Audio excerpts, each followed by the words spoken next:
Hi, I'm Hannah, and I'm excited to present joint work with my colleagues Avanti and Anshul on benchmarking reverse complement strategies for deep learning models in genomics.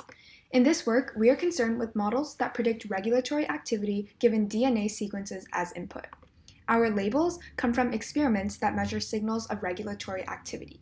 For example, a ChIP-seq experiment produces a signal that indicates the binding strength of a particular transcription factor at each region in the genome. The inputs to our models are DNA sequences, and the outputs predict the experimental signal measured at those input sequences. There are many types of output prediction tasks, and in this work, we'll be concerned with binary models, which predict the presence or absence of a signal peak over the input sequence, and profile prediction models, which predict the shape of the signal along the input sequence. Our models will be convolutional neural networks, or CNNs, which tend to give state-of-the-art results at these types of prediction tasks. Here is a depiction of a CNN architecture. The input to the model is the DNA sequence represented as ones and zeros, and the layers in the CNN learn patterns called motifs that transcription factors like to bind to. For example, the sequence shown here contains a match to the GATA motif. Because double-stranded DNA has complementary base pairing, we should expect that the model will give a similar output even if the reverse complement sequence is supplied as an input. Unfortunately, standard CNN architectures are not guaranteed to learn this symmetry.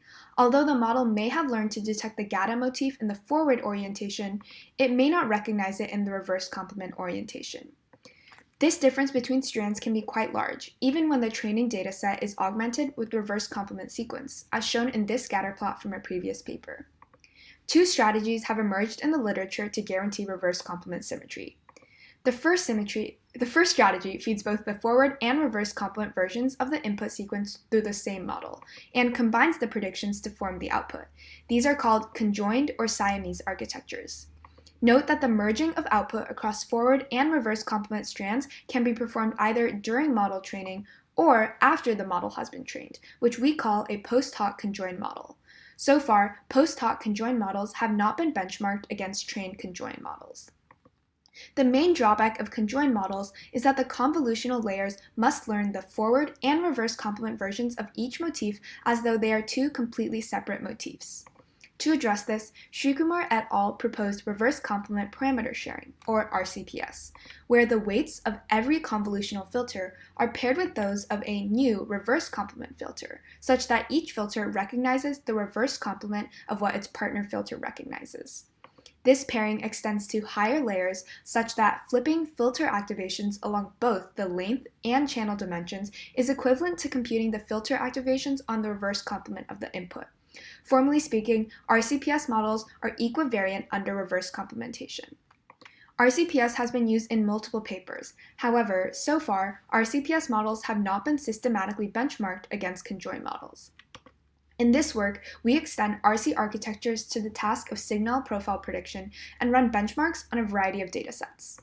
One of our key findings was that post-hoc conjoined models, shown in purple, consistently do as well or better than models that were conjoined during training, shown in red, provided that the training dataset is augmented with reverse complements. To understand why, imagine a standard model M that is in the process of being trained. Let's say M overpredicts on a sequence S while underpredicting on its reverse complement. If the training dataset is augmented with reverse complements, then S and its reverse complement appear as separate examples in the dataset, and the gradient update during training would try to lower the prediction on S while raising the prediction on its reverse complement. Now consider the case where M is conjoined during training. Here, the predictions on the forward and reverse complement are combined, for example by averaging. Thus, the prediction might be close to the true value and may not be updated during training, even though the model's predictions are wrong for each strand. For example, the model may be missing a motif on the reverse complement. Thus, models that are conjoined during training are less likely to converge to the most generalizable solution. Another finding from our benchmarking was that while RCPS models sometimes achieve the best performance, the performance is inconsistent across tasks, and sometimes RCPS does no better than standard models trained with RC data augmentation, particularly for profile prediction. In our paper, we explain why we think this is due to optimization difficulties. To summarize, in this work, we extended RC architectures to signal profile prediction and performed systematic benchmarks on binary and signal profile prediction tasks. We found that post-hoc conjoined models consistently did as well or better than trained conjoined models and presented a mathematical intuition for why. We also found that the performance of RCPS was inconsistent across datasets. Thus, we recommend users interested in RC symmetry default to post-hoc conjoined models before exploring RCPS. Thank you.